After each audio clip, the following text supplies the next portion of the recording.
Baiklah, di sini saya akan menjelaskan atau menjawab pertanyaan soal nomor 3 yang A, yaitu jelaskan keunggulan dan kelemahan di antara vaksin dan obat. Jadi sebenarnya keduanya ini memiliki sifat mendasar dalam hal fungsinya, yaitu baik obat dan maupun vaksin itu bertujuan untuk pencegahan dan menyembuhkan suatu penyakit pada manusia ataupun hewan, di mana obat itu adalah bahan atau panduan bahan atau termasuk produk biologi yang diinginkan untuk mempengaruhi dan menyediki secara fisiologis atau keadaan patologi dalam rangka penetapan diagnosis, pencegahan, penyembuhan, pemulihan, peningkatan kesehatan, dan kontrasepsi untuk manusia. Sedangkan vaksin ini adalah suatu produk biologi yang berisi antigen atau benda asing ataupun bentuk mikroorganisme yang sudah mati atau masih hidup yang dilemahkan, masih utuh atau bagiannya atau berupa toksin mikroorganisme yang telah diolah menjadi protein rekombinan yang dimana jika dan ditambahkan zat lain, dimana jika telah diberikan kepada seseorang, vaksin ini akan menimbulkan sistem kekebalan tubuh yang spesifik di dalam tubuh kita terhadap penyakit tertentu atau terhadap antigen yang masuk ke dalam tubuh kita yang sama seperti dahulu.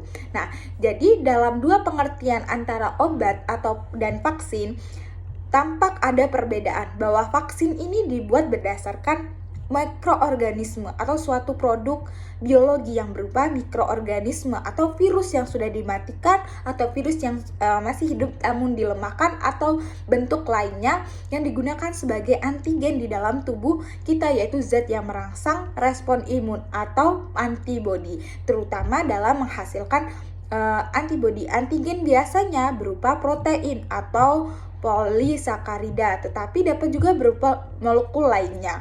Sementara obat ini tidak terdapat mikroorganisme atau virus untuk bahan pembuatannya. Biasanya obat ini menggunakan bahan kimia, gitu kan. Obat biasanya menggunakan produk farmasi yang terdiri dalam bahan kimia dengan dosis tertentu.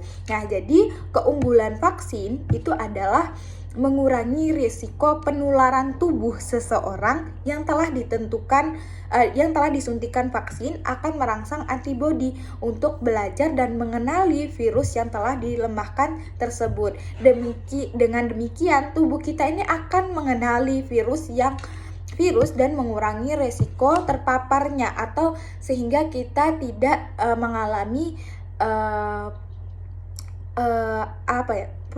masuknya virus tadi mengalami penyakit di dalam tubuh kita dengan kita melakukan vaksin. Namun kelemahannya, dengan pemberian vaksin ini tidak semua sistem imun seseorang ini mampu untuk menerima vaksin yang diberikan, yang akan membuat seseorang mengalami rasa yang tidak enak di dalam tubuh kita ataupun memiliki efek samping yang lebih tinggi dibandingkan obat. Nah, sedangkan keunggulan obat ini adalah memiliki berbagai macam bentuk sediaan, sehingga bisa memilih sediaan seperti apa yang diinginkan oleh pasien atau diri kita untuk mengkonsumsi. Jadi misalkan dia ingin bentuknya topikal, bentuk oral, misalkan dia pengen injeksi atau infus, nah dia memiliki berbagai macam bentuk sediaannya untuk dikonsumsinya atau dipakainya. Obat ini akan memberikan suatu penyembuhan penyakit tersebut yang dapat dikonsumsi berulang kali sesuai aturan dosis yang memiliki minim efek samping ketika kita mengkonsumsi dengan sesuai aturan dosisnya. Nah, kelemahannya dia tidak bisa membentuk antibodi, ataupun kelemahannya ini adalah jika dikonsumsi dengan jangka panjang terus-menerus, obat ini memiliki efek samping kimia yang tidak dapat dihindari.